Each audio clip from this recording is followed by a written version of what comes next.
En el nombre del Padre, y del Hijo, y del Espíritu Santo. Amén. Dios te salve María, llena eres de gracia, el Señor es contigo. Bendita tú eres entre todas las mujeres. Bendito el fruto de tu vientre, Jesús.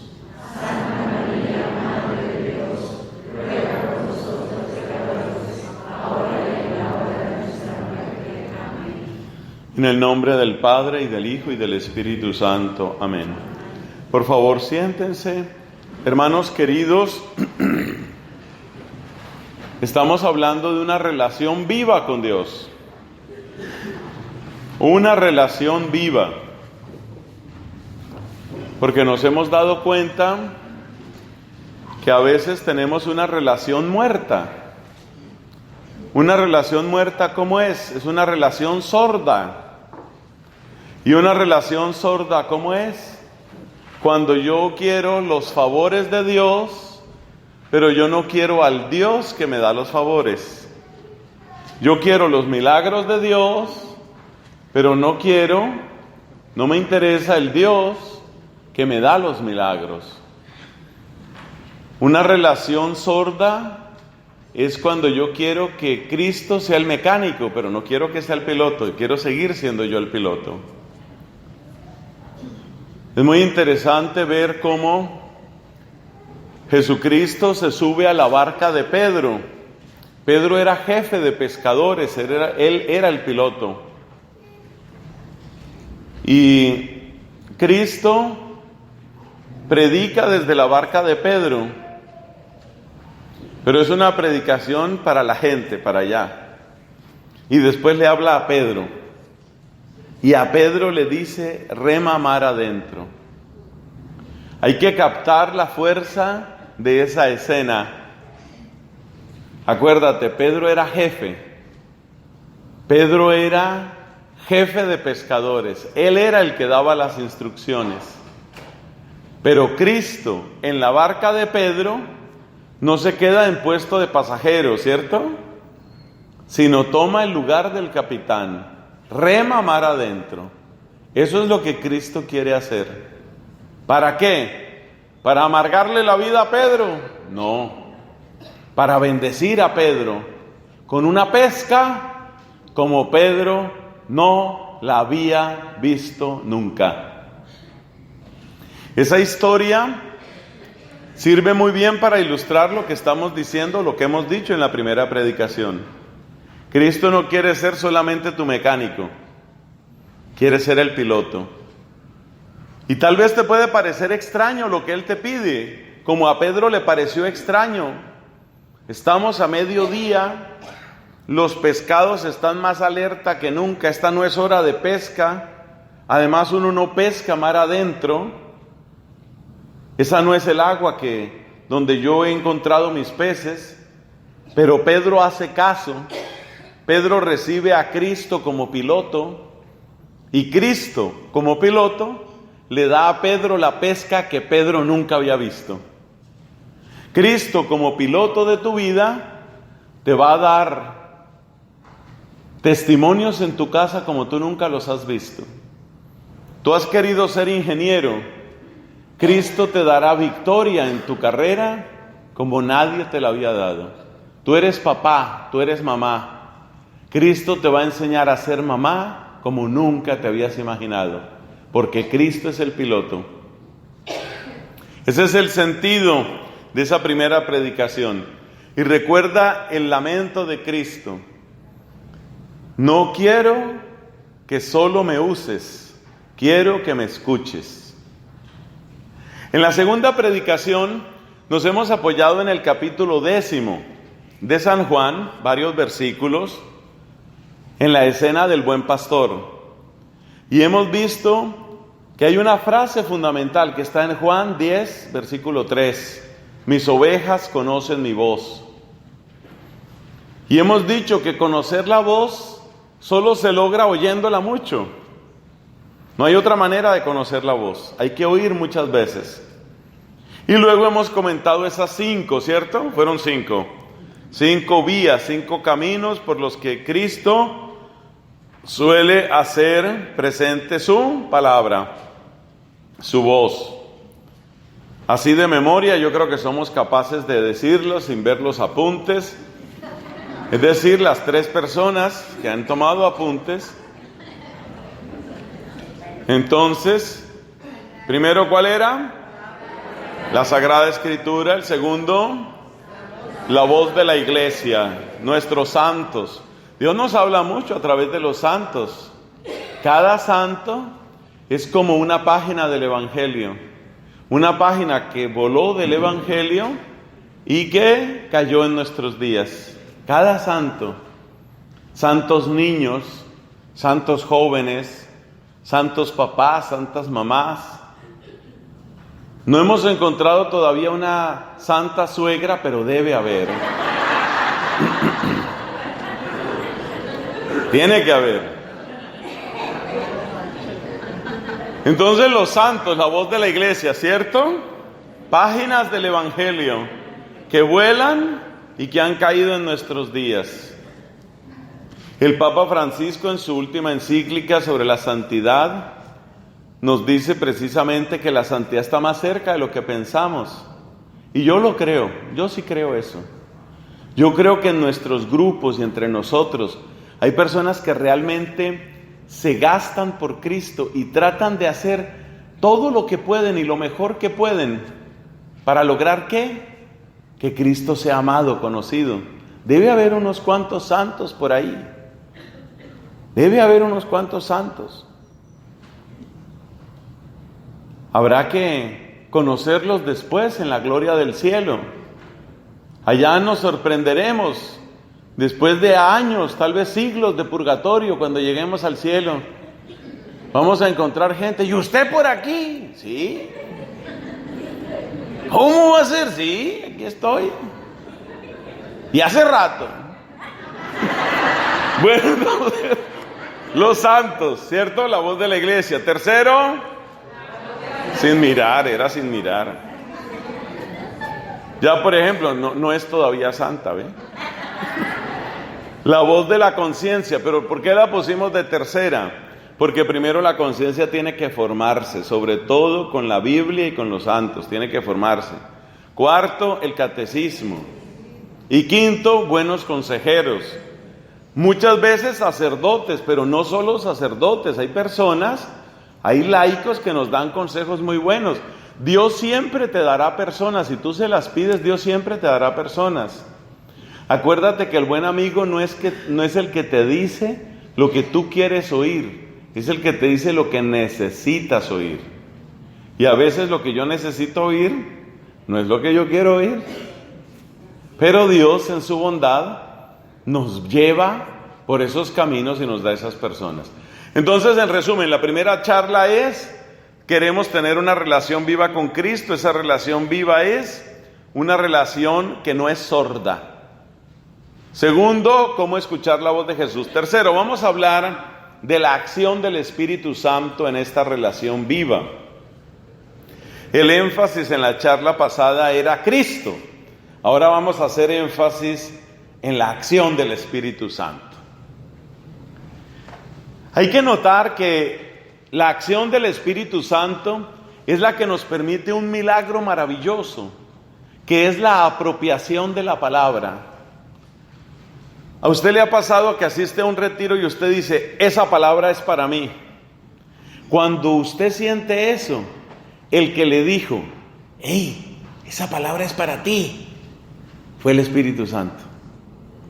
El Espíritu Santo, silencioso, discreto, pero potente, es el que permite que nosotros reconozcamos la palabra que nos llega. Sin el Espíritu Santo, uno está en un retiro y uno está tirando bolas a otras personas.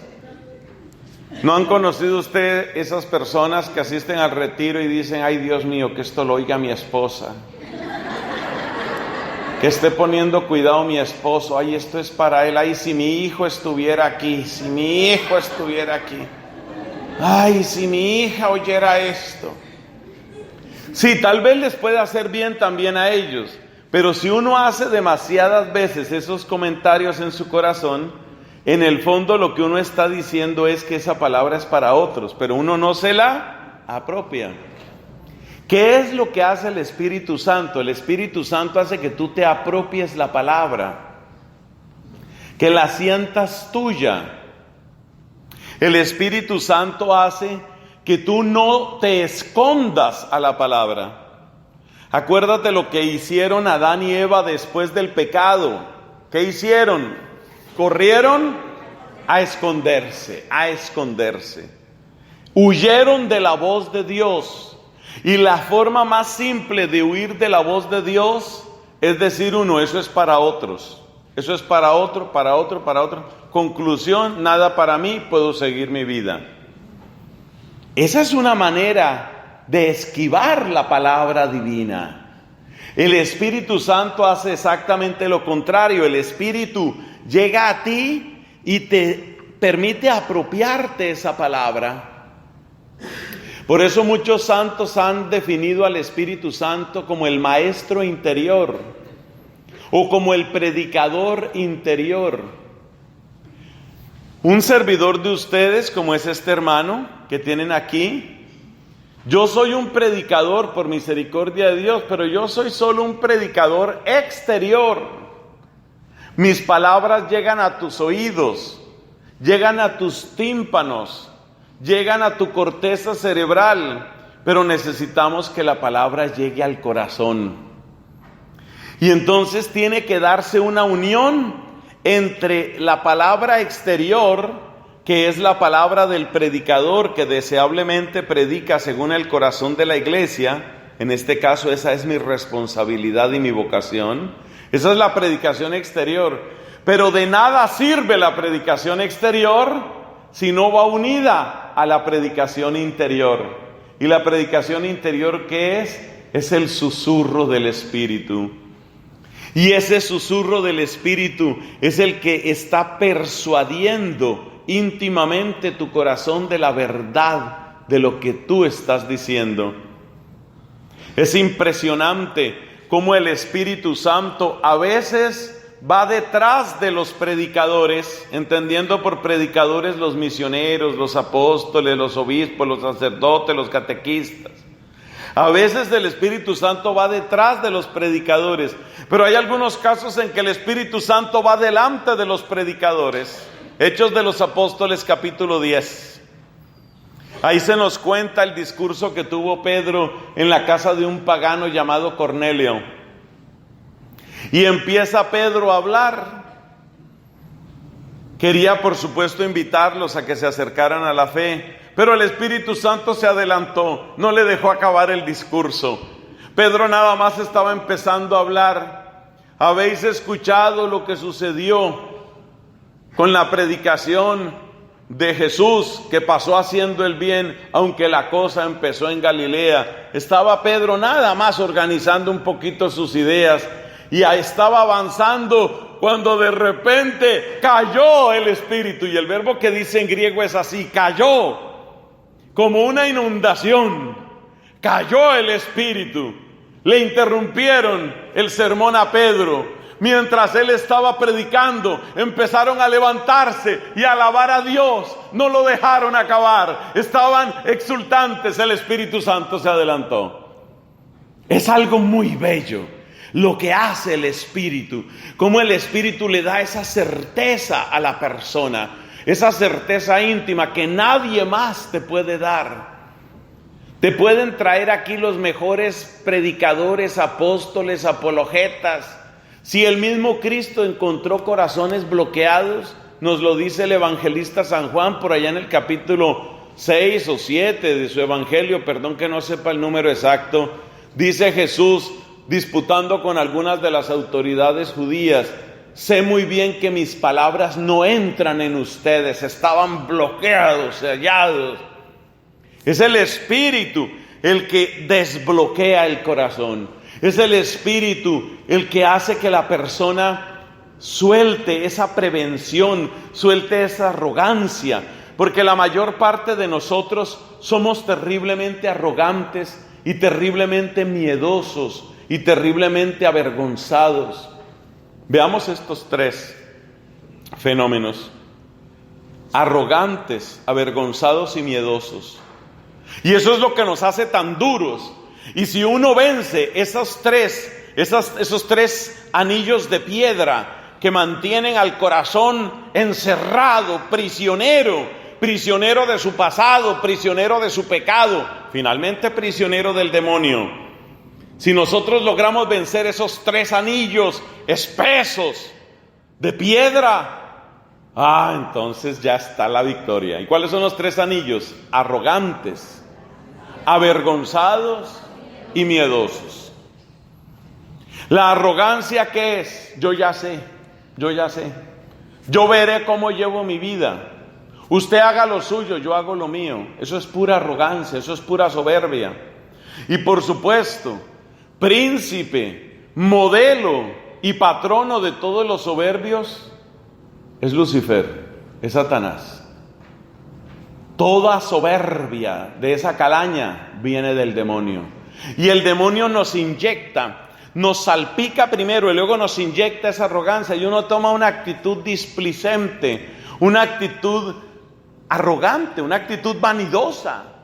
Y entonces uno cree, yo ya sé, yo ya entiendo, yo veré cómo hago mi vida. Esa es arrogancia, eso es arrogancia. Y la arrogancia te hace impermeable. Y por eso Dios, para que entre el torrente de su espíritu, muchas veces tiene que fracturar esa arrogancia. Lea el Salmo 51. ¿Qué dice? Un corazón quebrantado, ¿cierto? Dice un corazón ¿qué? Quebrantado. O sea que Dios a veces tiene que quebrarlo a uno. ¿Por qué? Porque uno es así, duro y no se abre. Y uno es arrogante. Y a veces uno tiene que partirse. ¿Y cómo nos parte Dios? Por caridad, debo decirlo. Porque es amor, es amor. Me acuerdo un curso de rescatista que hice hace no sé cuántos años. Y entonces nos decían, era un curso que daba la Cruz Roja en mi país. Entonces nos decían, cuando una persona está en pánico, esa persona no se ayuda. Incluso puede rechazar la ayuda que le llega, concretamente la persona que está en el agua. Entonces hay veces que cuando una persona está en el agua y está agitada y ya para ahogarse, es verdad, hay veces que toca darle un golpe a la persona. Porque si la persona sigue peleando y pataleando, se ahoga y es capaz de ahogar al rescatista. Entonces a veces hay que darle un golpe a la persona para que se sosiegue, para que se aquiete. Y cuando ya está quieto, el rescatista lo puede llevar hasta la orilla. Entonces Dios a veces tiene que darnos un golpazo, porque uno es obstinado, porque uno es terco y sobre todo porque uno es ¿qué? ¿Cuál es la palabra que estamos? Arrogante. Uno es arrogante. ¿Y la arrogancia cómo es? Yo ya sé, yo puedo, yo eso lo entiendo, yo veré cómo lo hago. Lo haré a mi manera, será cuando yo quiero. Cuando uno quiere imponerse, cuando uno cree que uno es muy inteligente, yo me las sé todas. A veces esa arrogancia Dios tiene que romperla y eso duele. ¿Y cómo rompe Dios a veces esa arrogancia? A veces es un fracaso. Se suponía que yo sabía todo y mire lo mal que me ha ido. Se suponía que yo tenía amigos y mire aquí comiendo bellotas de los cerdos. ¿Te acuerdas la historia del hijo pródigo? Yo, que era súper simpático, yo tengo mis amigos, yo sé cómo se maneja esta situación, tengo amigos. Amigos no tienes. Tienes un poco de parásitos que están tragándose tu plata. Amigos no tienes, no digas que tienes amigos. Y hay gente que siente, no, yo me consigo los amigos que quiera, yo me consigo las amigas que quiera. Eso dices tú, porque estás joven y estás bonita. No creas que te va a durar, esa piel tersa no te va a durar siempre. No creas, eso muy pronto ya llega un momento en el que no hay Botox que resuelva el problema. Entonces la gente se hace operaciones, como una amiga mía que cada vez se templaba más la cara. Después de la última operación casi no podía parpadear. No le cerraba, la dejaron muy templada. Tú crees, tú te imaginas, es una imaginación tuya. Tú crees que tú vas a ser joven y fuerte y simpático toda la vida. Y tú crees que siempre vas a tener los admiradores que tienes ahora. No, eso muy pronto pasa el tiempo y los admiradores sí siguen, pero ya se fijan en otras niñas. Ya tú pasaste, ya tu hora pasó. Y pasó y no vuelve. Eso es así. Entonces a veces Dios tiene que llevarlo a uno por las tierras del fracaso. ¿No fue eso lo que le pasó a Pedro? Acabamos de recordar la historia de Pedro. ¿Te acuerdas cuando la pesca milagrosa esa? ¿Cuánto había pescado Pedro en toda la noche? ¿Cuánto? Digan duro que hay gente que no conoce la historia. ¿Cuánto? No había pescado nada. Y Pedro era experto en el mar de Galilea y era jefe de pescadores, se las sabía todas.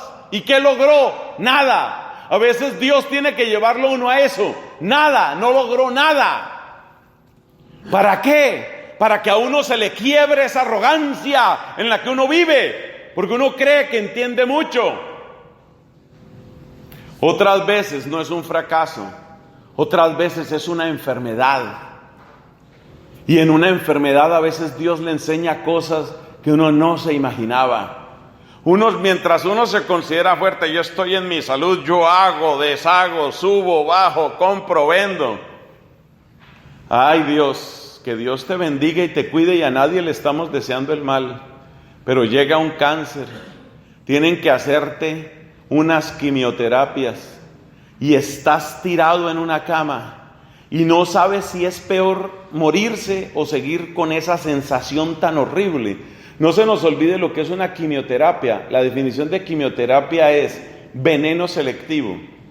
Es un veneno que te inyectan básicamente para matar tejidos dentro de ti. Es veneno, solo que es un veneno selectivo, que no es para matarte a todo tú, sino para matar principalmente, esa es la idea, principalmente, no únicamente, principalmente células cancerosas según dosis específicas. Pero lo que experimenta la persona en la quimioterapia es terrible, porque es sentirse que me envenenaron. Es ir a que me envenenen 14 veces, 15 veces, y después de que se sale de una quimioterapia y te dice el médico, parece que tendremos que someternos a una dosis más fuerte. Vamos a dejar, y dicen con caridad, vamos a dejar descansar tu organismo unos 2 meses. 2 meses. Y después, ¿qué me toca? Otra vez esto. Otra vez esto. Y entonces la persona que se sentía fuerte y que se sentía dura, cuando pasa por esa experiencia normalmente cambia. Otras veces es un accidente. Muchos jóvenes, esto es muy doloroso decirlo, pero muchos jóvenes solo cambian su lenguaje arrogante con un accidente. ¿Por qué? Ese caso lo conocí yo. Iban 5 personas en un carro. 5. Un accidente. Resulta que la que iba de copiloto murió instantáneamente. El que iba de conductor, 3 meses en el hospital. De los de atrás, 2 como si no hubiera pasado nada. Eso es misterioso en los accidentes. Que a veces hay gente que pasa por el mismo accidente y unos se mueren y otros quedan así como enteros. Bueno, este muchacho que iba con su amiga, no era su novia, era una amiga la que iba de copiloto. Y este hombre 3 meses en un hospital. Y se da cuenta que se murió su amiga y que muerta se queda. Porque eso tiene la muerte, ¿no? Que se murió, muerta se queda. Oiga, eso golpea. Porque para él hasta ese momento la vida, ¿qué era? Era una fiesta. Una fiesta que se interrumpía por una cosa llamada universidad. ¿Pero qué es la vida? La vida es una fiesta. No, no es tan fiesta. Entonces a veces Dios tiene que romperle a uno la arrogancia a través de fracasos, enfermedades, calumnias, a veces a través de la vejez, a veces a través de una crisis existencial profunda. ¿Yo qué estoy haciendo en la vida? ¿Esto para qué es? Y qué tristeza que algunas personas, cuando llegan a esas crisis, entonces lo que resuelven es suicidarse. A mí me ha dado tanta tristeza la muerte de este famoso chef de CNN, Anthony, ¿qué era que se llamaba? Este señor. Oiga, el famoso chef de CNN, un hombre de 60 y pico años, y no se me olvida una frase que él dijo. Fíjese lo peligroso de las maneras de pensar. Mire la frase de ese famoso chef, artista, o mejor dicho, presentador de televisión, famoso mundialmente, con una vida de viajes, comidas, diversión. Mire lo que él decía: tu cuerpo no es un templo, tu cuerpo es un parque de diversiones, disfrútalo. Mire, a ver qué tanta sabiduría tiene esa frase. Tu cuerpo no es un templo, sino un parque de diversiones, disfrútalo. ¿Y qué hizo él? Cuando se le acabó la diversión, se suicidó.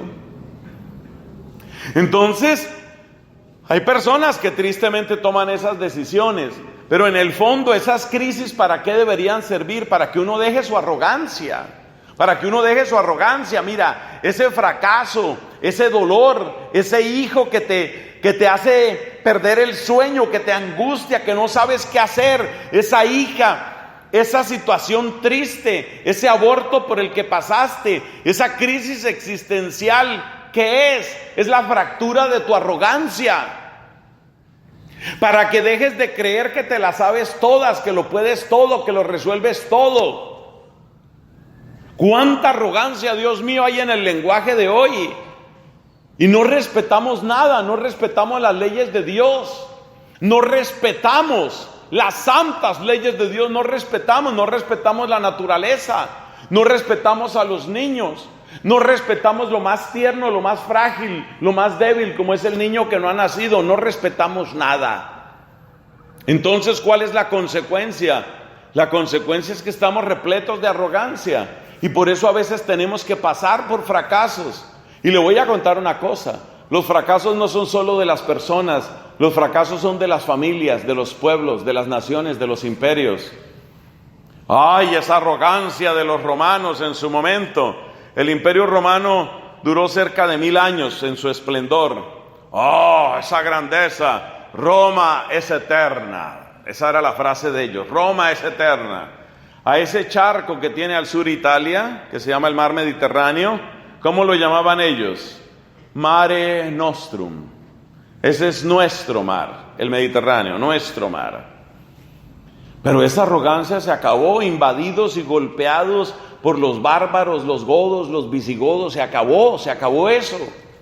La arrogancia siempre termina así, pero a veces eso es necesario. A veces es necesario pasar por esa crisis. Y yo te digo, a ti que estás hoy aquí en Melbourne, o a quienes escuchan después esta predicación a través de internet, si estás pasando por un momento de crisis, de dificultad, por el amor a Cristo Jesús, por las llagas de Cristo, no hagas una locura. Por favor, por amor de Dios, no hagas una locura.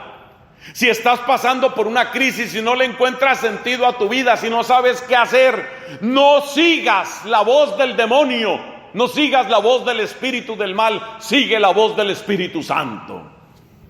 Porque el Espíritu Santo lo que quiere es eso, que deseches esa arrogancia, esa suficiencia. Yo sé, yo puedo, yo decido. Esa es pura arrogancia, y eso solo conduce al desastre. Entonces Dios tiene que destruir ese anillo de arrogancia que uno tiene. Y a veces la única manera de destruirlo, ¿cuál es? A veces son esos, los fracasos, las quiebras, las enfermedades. Si uno es un poquito más sensible, sufre menos. O sea, no se la pongas tan difícil a Dios, es lo que te quiero decir. No se la pongas tan difícil a Dios. Toma una postura más humilde. Déjate cautivar por los corazones humildes y sencillos. Desecha esa arrogancia, desecha esa pedantería. Reconoce que nadie entiende todo. A veces una persona, porque tiene un buen ingreso económico, otra persona porque tiene algunos estudios. Uy, a veces en la ciencia, en la ciencia se esconde tanta arrogancia, porque creemos eso, que lo entendemos todo, que lo podemos todo, que lo resolvemos todo. Bueno, Dios en su misericordia y por misericordia rompe esos anillos de arrogancia. Pero nos faltan otros dos. Hay otro anillo que se llama, ¿cómo es? La vergüenza, y hay otro que se llama el miedo. Vamos a hablar de la vergüenza. Cada uno de nosotros, yo pienso que la mayoría de los que estamos aquí, por lo menos es el caso mío, hemos tenido momentos muy vergonzosos en nuestra vida. Si tú pasas la película de tu vida, yo sé que hay algunas escenas que tú quisieras decir, ay no, eso borren eso. Hay momentos en la vida que uno dice, eso no he debido hacerlo. Eso te da vergüenza. Y hay un error que nosotros cometemos, y el error es que nuestras llagas las escondemos. Pero imagínate que tú vas donde el doctor porque tienes un problema en tu piel, tienes un problema dermatológico, te están saliendo una cantidad de manchas y brotes en distintas partes de tu cuerpo, pero no te han salido todavía en las manos ni en la cara. Entonces tú vas donde el doctor, pero vas bien tapado, y le dice el doctor, ¿en qué puedo servirle? No, nada, doctor, venía a saludarlo, a decirle que me complace mucho y que haya venido a Melbourne, y bueno, que se sienta muy a gusto, y muchas gracias por estar aquí, ya le pago su consulta y hasta luego. Doctor abre los ojos y dice, ¿este loco qué? Pero bueno, si paga la consulta, ¿cuál es el problema? Entraste enfermo y saliste igual. La única manera de que Dios sane tu llaga es que tú se la presentes. Como al médico. Por eso yo soy fanático, creo que número 1 del sacramento de la confesión, porque eso es lo que uno hace en la confesión. Tan cómoda que es la gente a veces en el protestantismo y a veces también en la iglesia católica. No, yo me confieso con Dios. Como quien dice, no tengo que mostrarle a nadie. No, sea varón o mujer según el caso. Sea varón y muestre lo suyo. A mí me encanta el sacramento de la confesión, me cuesta trabajo igual que a todos, ¿no? Pero me encanta, porque tienes que presentar tu llaga. ¿Y sabes qué es tu llaga? Es tu verdad de la que has estado huyendo. ¿Por qué cometiste ese error? ¿Por qué te arrastraste tanto en esa relación? ¿Por qué? Porque eres un mendigo de amor, y esa es tu verdad, que eres un mendigo de amor. Y bendito sea Dios el día que tú puedas reconocer que eres un mendigo de amor. Bendito sea Dios, porque ese día tú vas a descubrir dónde está el amor verdadero, y ese día te vas a sanar. Pero si no reconoces tu llaga, y si no reconoces lo que eres, vas a seguir con tu llaga y vas a seguir repitiendo lo mismo. Hay cosas que son muy vergonzosas, y hay cosas que no son tan vergonzosas, pero siguen siendo dañinas.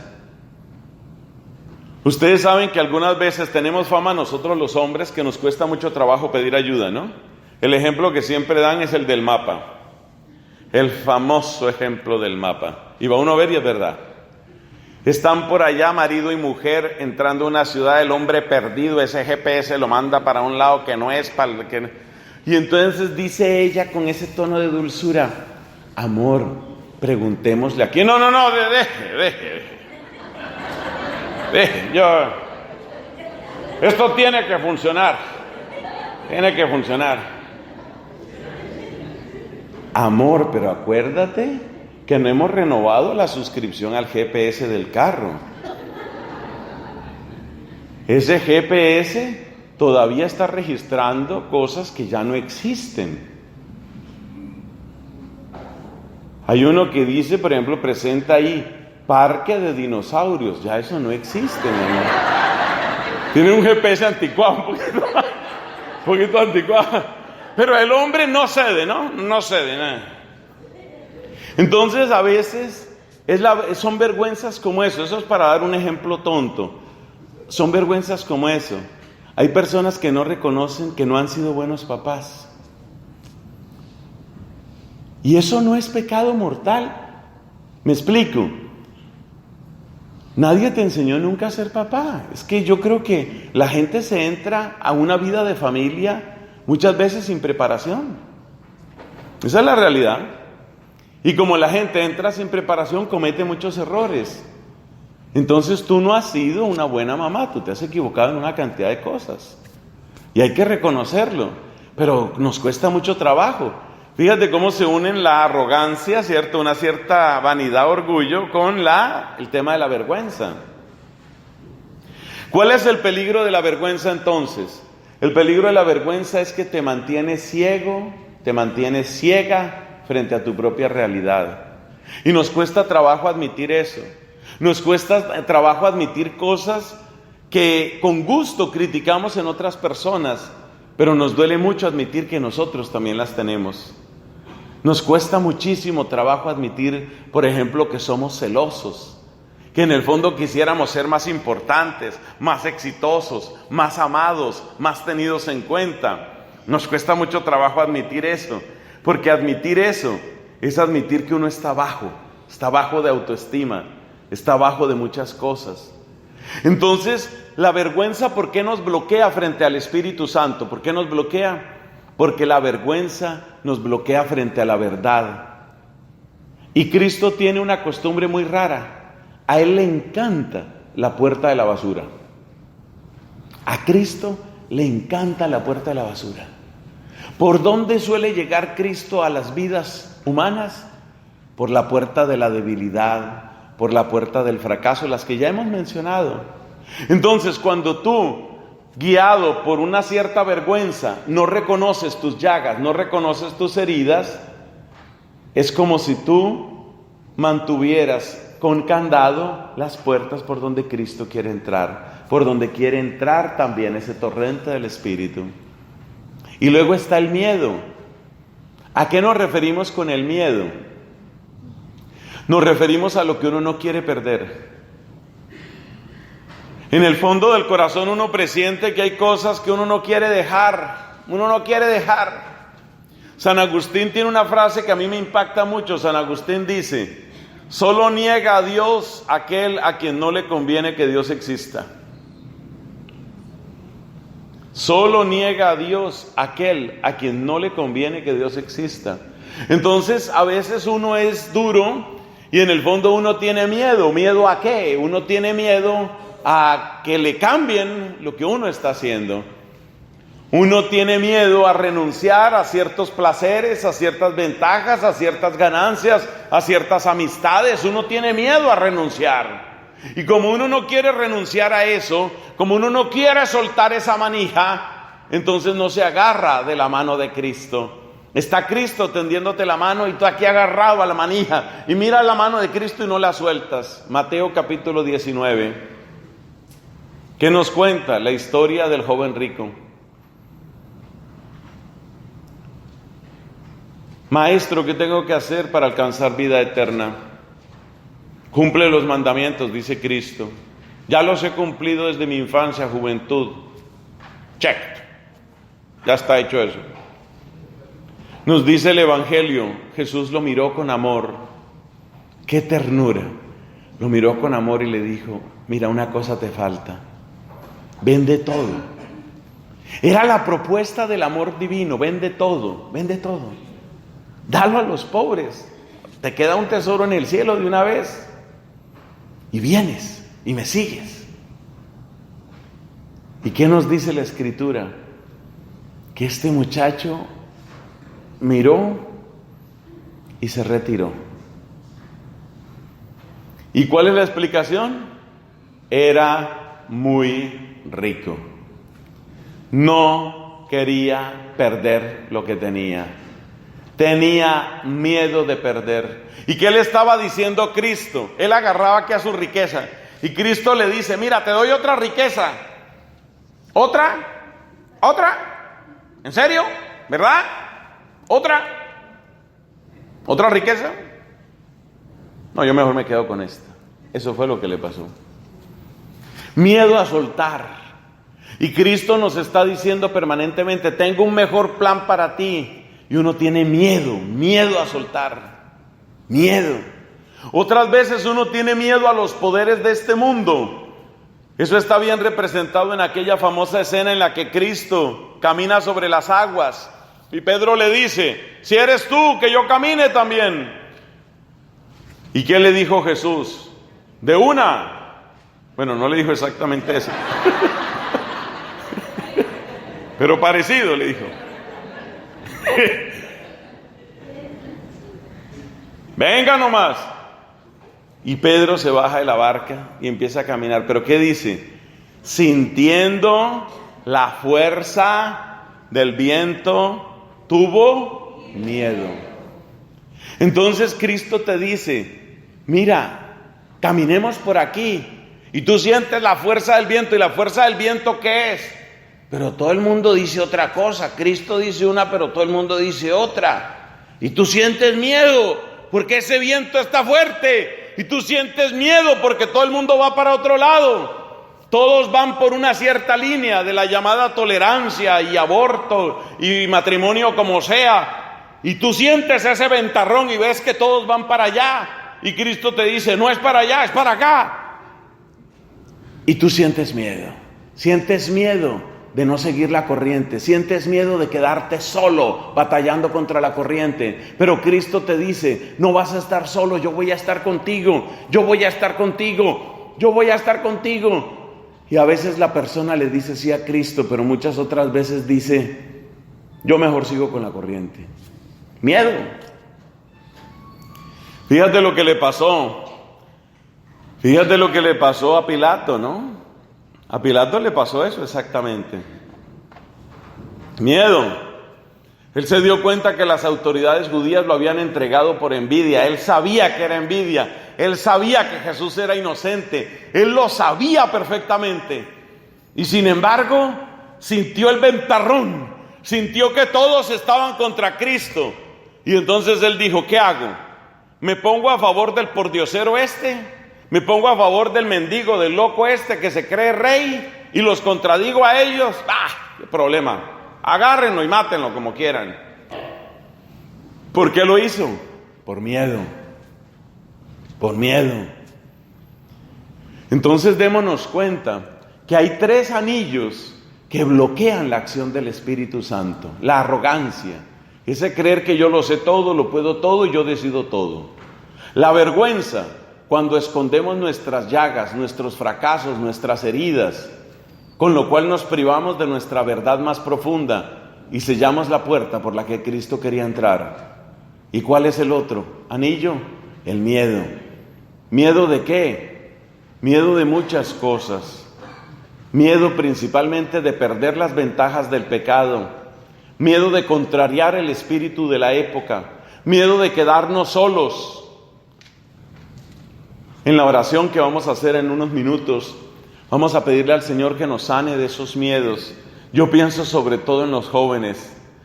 Un día les contaré tal vez la historia de cómo Cristo infundió en mí un amor muy especial hacia la juventud. Por eso siempre estoy mencionando los jóvenes, los jóvenes.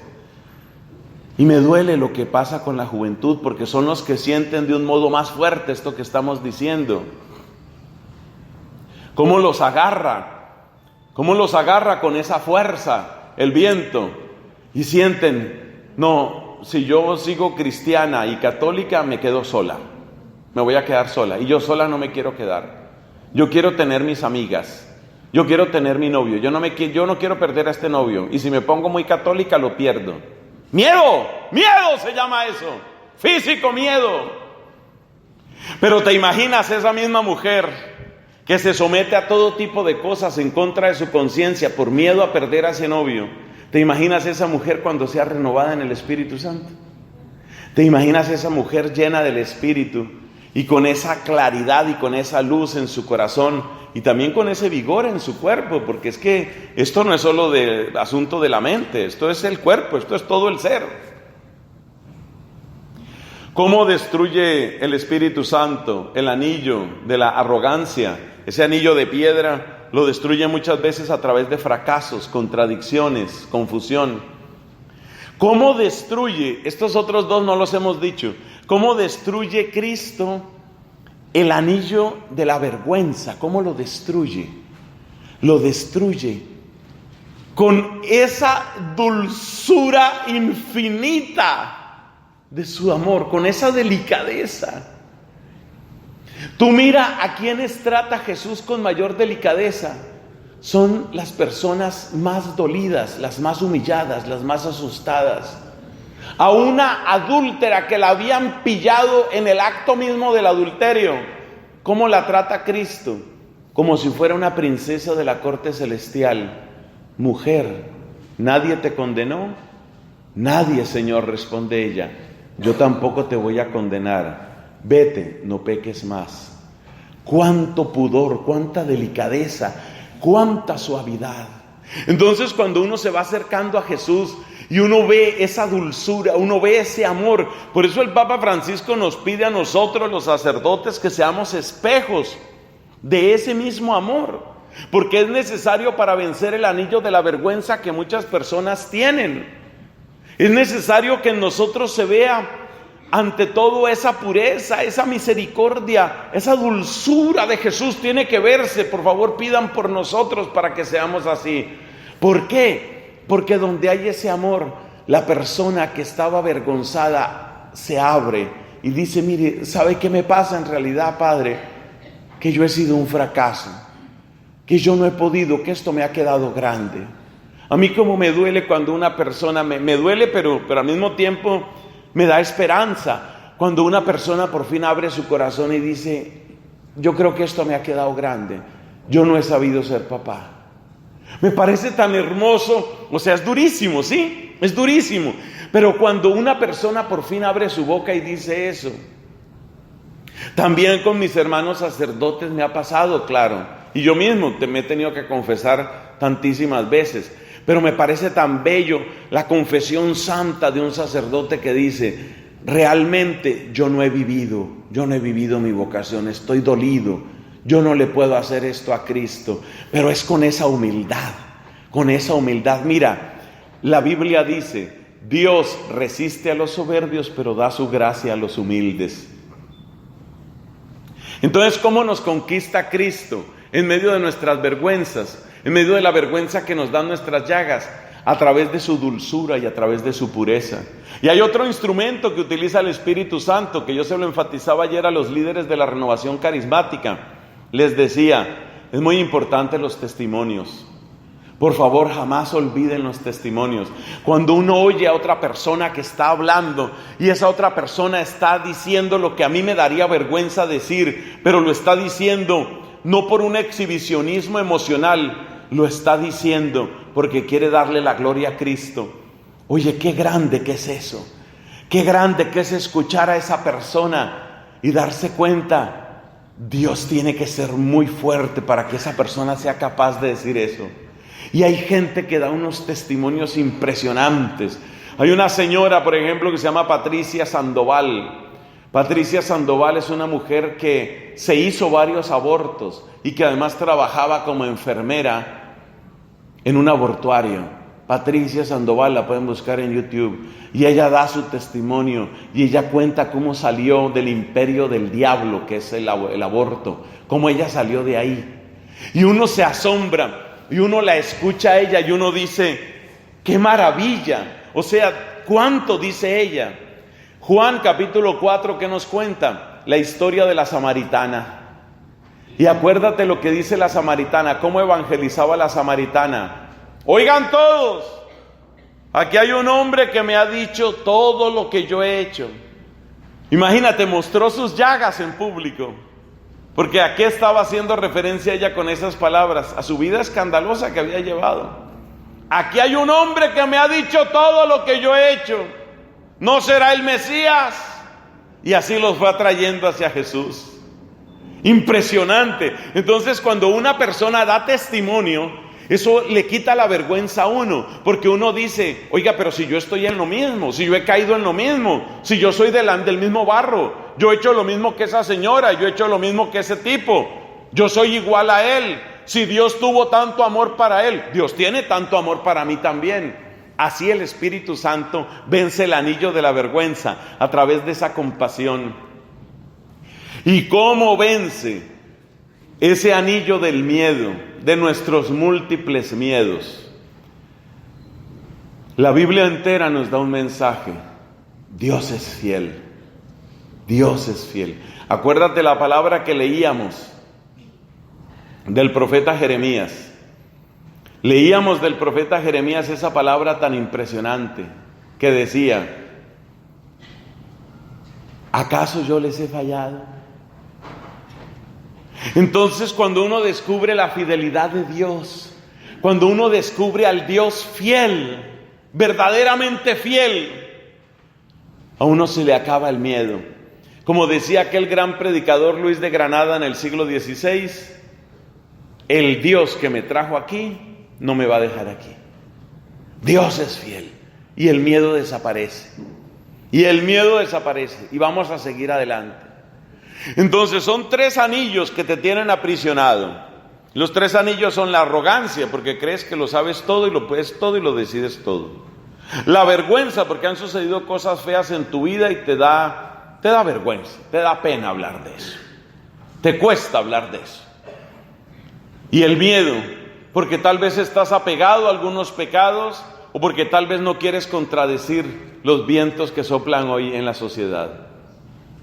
Pero Dios va rompiendo esos anillos, y va rompiendo esos anillos, y va rompiendo esos anillos.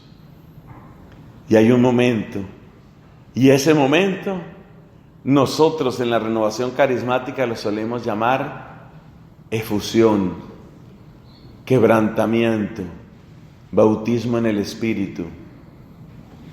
Hay un momento glorioso, hay un momento muy grande, muy grande. ¿Qué es lo que le sucede a una persona? Yo eso lo he vivido yo mismo y además lo he visto en otras personas. ¿Qué es lo que le sucede a una persona cuando de repente rompen ese llanto que es un llanto sobrenatural? Es un llanto sobrenatural. Porque si tú le preguntaras por qué llora, la persona te diría por todo, porque esta ha sido mi vida, porque no he hecho más. Es como un de pronto tocar toda la finitud, todo lo limitado que es uno, pero sentir que al otro lado de esa finitud está el Dios infinito que me está diciendo: así te amo, así te amo, así te amo. Y eso produce algo muy grande en el corazón. ¿Qué es el quebrantamiento? Es el triple romperse de la arrogancia, la vergüenza y el miedo. Mira, ya el corazón, te lo he dicho varias veces hoy, ya el corazón de Dios está abierto, ya está abierto. De eso no hay que tener la menor duda.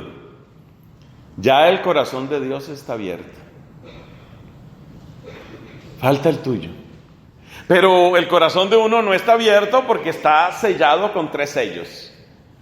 Y ya otra vez decimos los nombres de los sellos, ¿cierto? La arrogancia, la vergüenza, el miedo.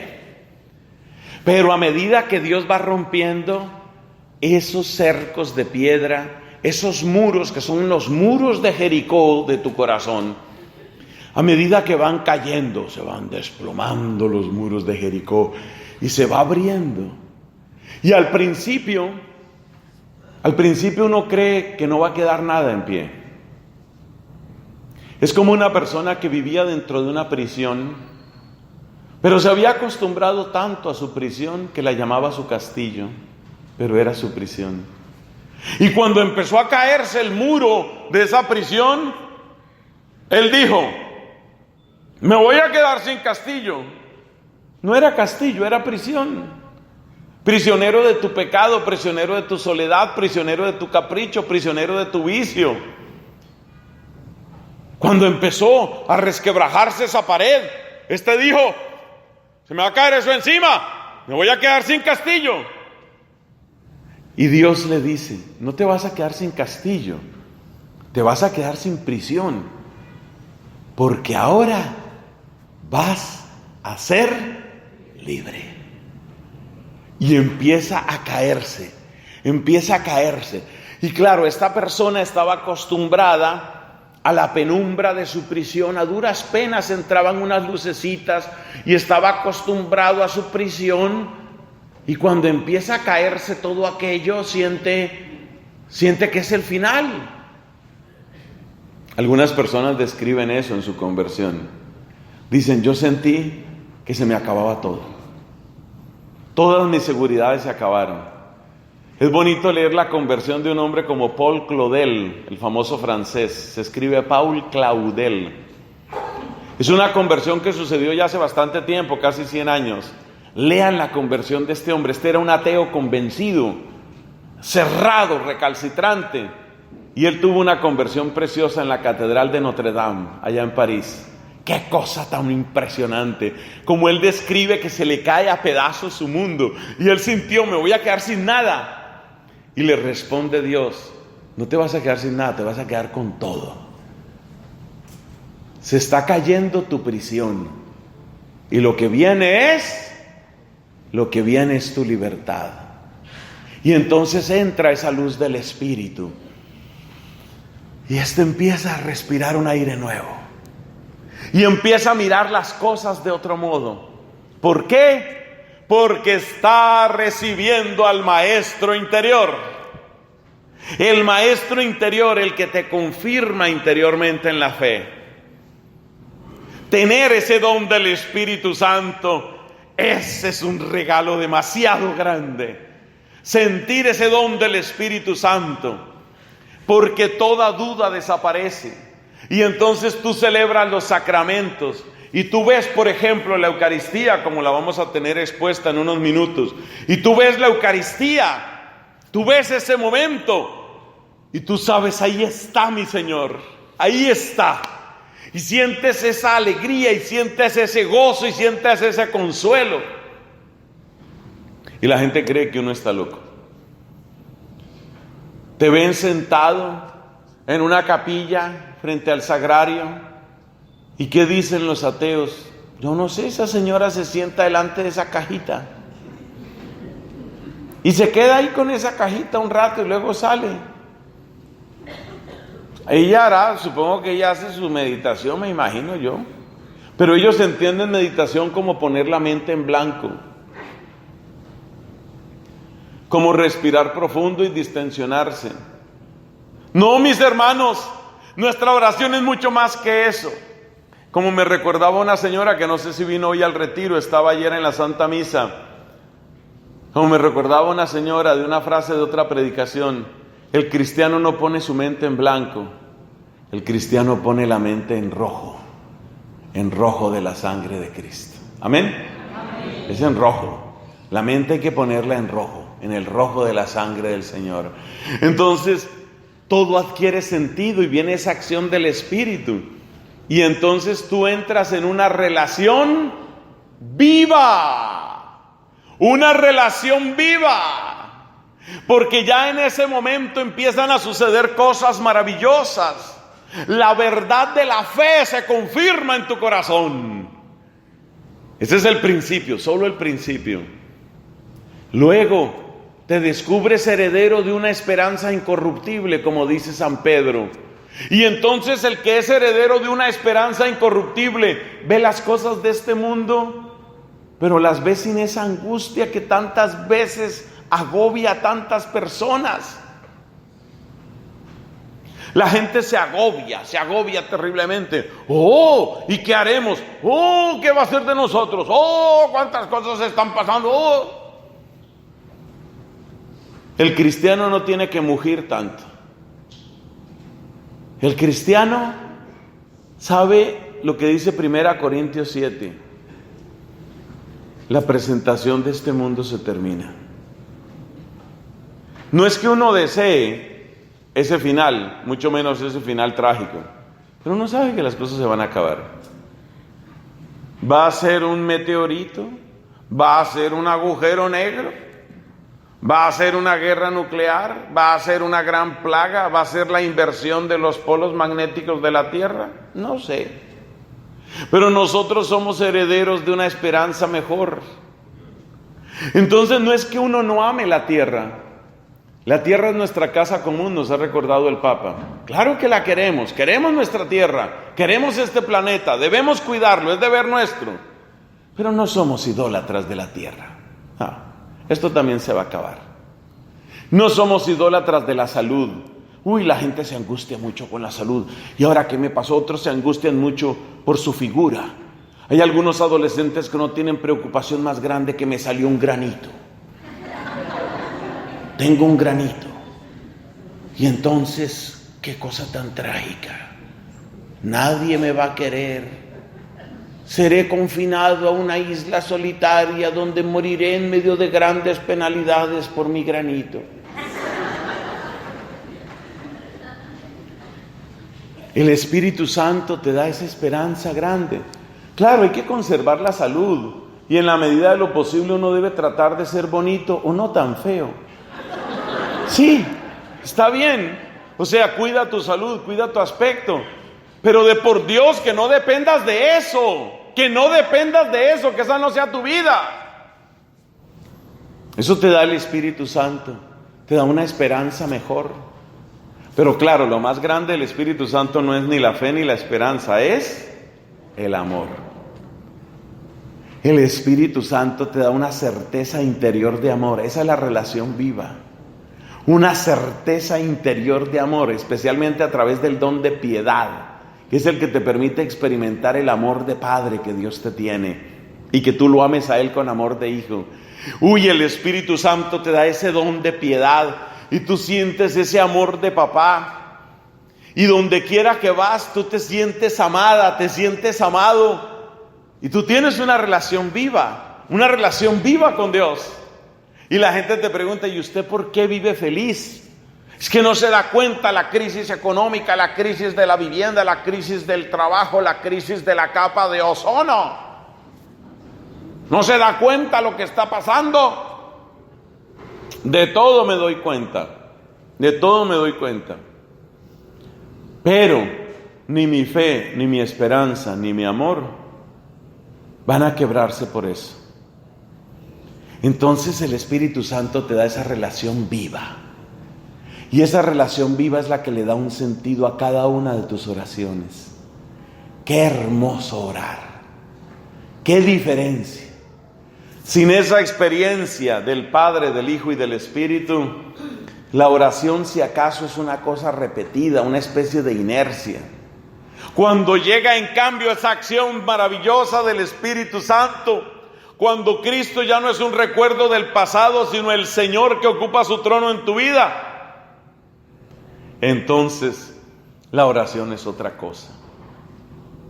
La oración es viva, porque tienes una relación viva con Dios. Hemos empezado este día, queridos hermanos, hablando de una pregunta, mencionando una pregunta. ¿Recuerdan la pregunta? ¿Por qué si hay un Dios de amor, la gente no experimenta la abundancia de ese amor? Y hemos encontrado una respuesta. Porque falta una relación viva. Tienen una relación muerta. ¿Cómo es la relación muerta? La relación muerta es sorda. Es una relación de cosas y de que Dios me arregle problemas para yo seguir siendo el piloto. Y entonces una relación viva, ¿cómo es? Una relación viva es una relación abierta a la voz de Jesucristo y es una relación abierta a la acción del Espíritu. ¿Y cómo se abre uno a la voz de Cristo? Hemos mencionado aquellos 5 caminos al principio también de esta predicación. ¿Y cómo hace uno para que llegue esa acción del Espíritu? Hay que romper los 3 anillos. Tú puedes ayudar a romperlos. O sea, no le dejes a Dios toda la tarea porque además es muy terrible a veces. Cuando uno es tan terco, dímelo a mí. Cuando uno es tan terco, le va mal. No seas terco. Ayuda tú mismo a romper el anillo de la arrogancia. ¿Cómo se rompe el anillo de la arrogancia? Desde dentro, descubriendo la grandeza y la sabiduría de la gente humilde, entendiendo que uno no lo sabe todo, dejando de creerse mejor que cualquiera. ¿Cómo se destruye el anillo de la vergüenza? Buscando el sacramento de la confesión, pidiendo consejo a tiempo, dándose cuenta que uno no lo sabe todo. ¿Cómo se rompe el anillo del miedo? dándose cuenta uno de cuántas cadenas tiene, dándose cuenta uno que uno ha sido un esclavo de la moda y de las tendencias y las corrientes de su tiempo, y entendiendo y descubriendo y proclamando que Dios es siempre fiel. Así tú puedes ir ayudando a abrir esos anillos, esos cercos de piedra. Entonces viene la efusión del Espíritu. ¿Y el Espíritu qué te da? El Espíritu te da una confirmación en la fe, el Espíritu te da una esperanza dilatada y el Espíritu te da una vida según su divino amor. Y ese amor es el que da la relación viva. Ya no es una relación muerta. Dios ya no es para mí un recuerdo, no. Dios no es para mí una costumbre, no. Dios no es una costumbre. Dios no es para mí un simple elemento cultural que yo traje del Salvador. Porque me dicen que hay algunas personas del Salvador aquí. Oiga, así por la curiosidad, levanten la mano los del Salvador, por favor. Mire al Padre, mire. Ah, bien, bien.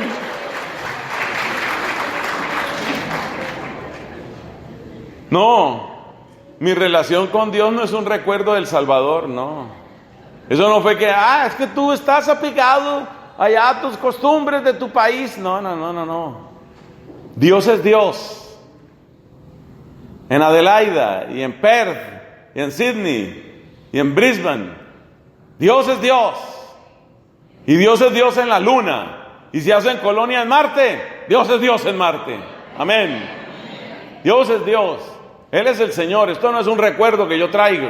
Es una realidad. Es vida.